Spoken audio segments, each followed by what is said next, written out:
ഓം നമഃ ശിവായ. പാലക്കാടൻ ഗ്രാമീണ സൗന്ദര്യത്തോടുകൂടി പുതുപരിയാരം സമീപം സ്ഥിരീകരിച്ച ക്ഷേത്രമാണ് ശ്രീ പാങ്ങൽ ശിവക്ഷേത്രം. മലബാർ ദേവസ്വം ബോർഡിന്റെ കീഴിലുള്ള പാങ്ങൽ ദേവസ്വം ബോർഡിന്റെ അധീനതയിൽ ഉള്ള ക്ഷേത്രമാണ്. നൂറ്റാണ്ടുകൾ പഴക്കമുള്ള ഈ ശിവക്ഷേത്രത്തിൽ ശ്രീ മഹാദേവൻ പടിഞ്ഞാറ് ഭാഗത്തേക്ക് ജലാശയത്തിലേക്ക് ദൃഷ്ടിയൂന്നി ഇരിക്കുന്നു. ഇത് വളരെ അപൂർവമാണ്. ഉപദേവതകൾ മഹാഗണപതി, അയ്യപ്പൻ, സുബ്രഹ്മണ്യൻ, നാഗരാജാവ്, നാഗയക്ഷിയമ്മ കിഴക്കോട്ട് ദർശനമായി സ്ഥിതി കൊള്ളുന്നു. ഈ ക്ഷേത്രത്തിൽ പുനഃപ്രതിഷ്ഠ ചടങ്ങുകൾ കഴിഞ്ഞ് 41-ാം ദിവസം കലശക്രിയകളുടെ ദൃശ്യങ്ങൾ ഈ വീഡിയോയിൽ കാണാം. ക്ഷേത്രം തന്ത്രി ഗുരുവായൂർ, സിദ്ധാപുത്തൂർ, ശബരിമല മഹാക്ഷേത്രങ്ങളിൽ മേൽശാന്തിയായി പ്രവർത്തിച്ച ചെറുതുരുത്തി പൈങ്കുളം സ്വദേശി ബ്രഹ്മശ്രീ ഏഴിക്കോട് മന ശശി നമ്പൂതിരിയാണ്.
പ്രതിഷ്ഠാക്രിയകൾ പൂർത്തിയാക്കി അതിനുശേഷം നടക്കുന്ന 40 പരസ്യക്രിയകളാണ് ഇപ്പോൾ നടത്തിക്കൊണ്ടിരിക്കുന്നത്. ഇത്രയും ദിവസം ഭഗവാൻ ധ്യാനാദിവാസത്തിൽ ഒഴുകിയിരിക്കുകയായിരുന്നു.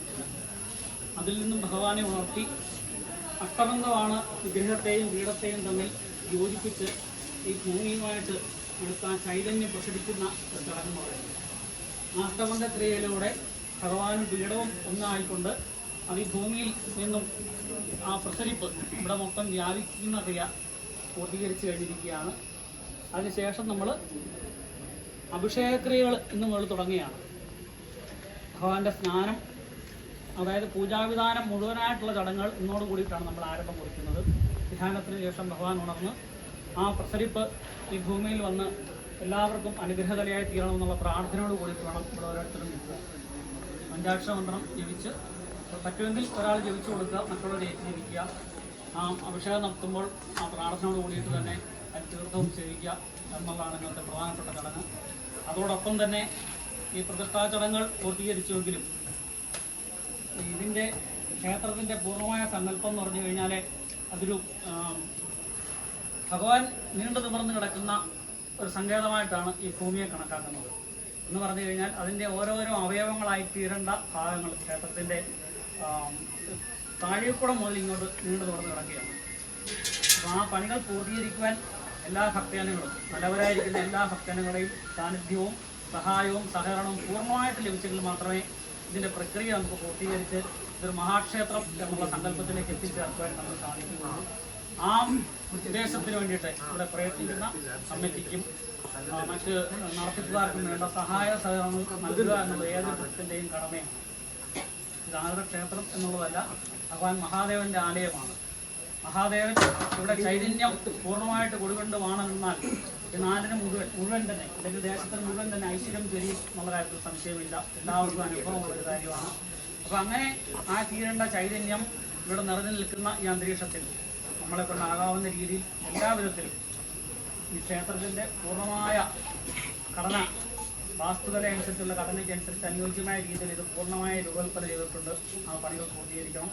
പൂർത്തീകരിച്ചതിന് ശേഷം ഇതിന് ബലിക്കൽ പ്രതിഷ്ഠകൾ, പരിവാര പ്രതിഷ്ഠകൾ, ഓരോരോ ദ്വാരപാലകന്മാർ ഓരോരോ സ്ഥാനത്ത് വന്നു ചേരേണ്ടതായിട്ടുണ്ട്. അപ്പം അങ്ങനെയുള്ള കടമകളൊക്കെ ഇനിയും കിടക്കുകയാണ്. വിശാലമായ ഒരു പദ്ധതി തന്നെ അതിനുണ്ട്.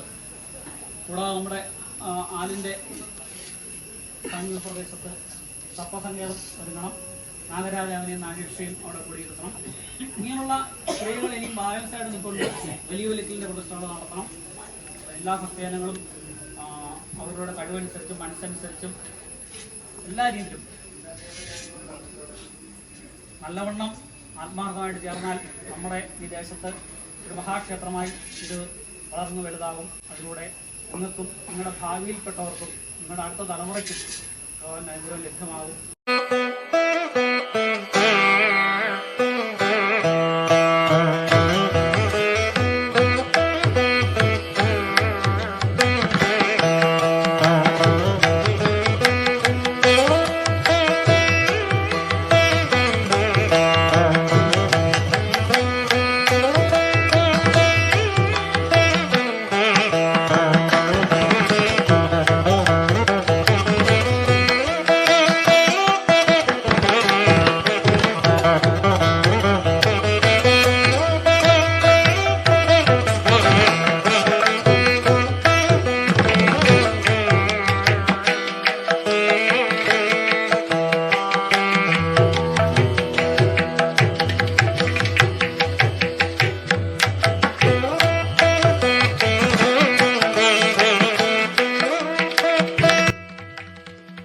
ഇതുപോലെ പഴക്കമുള്ള ക്ഷേത്രങ്ങളുടെ പൈതൃകം നഷ്ടപ്പെടാതെ സംരക്ഷിക്കേണ്ടത് നമ്മൾ ഓരോ ഭക്തരുടെ കടമയാകുന്നു.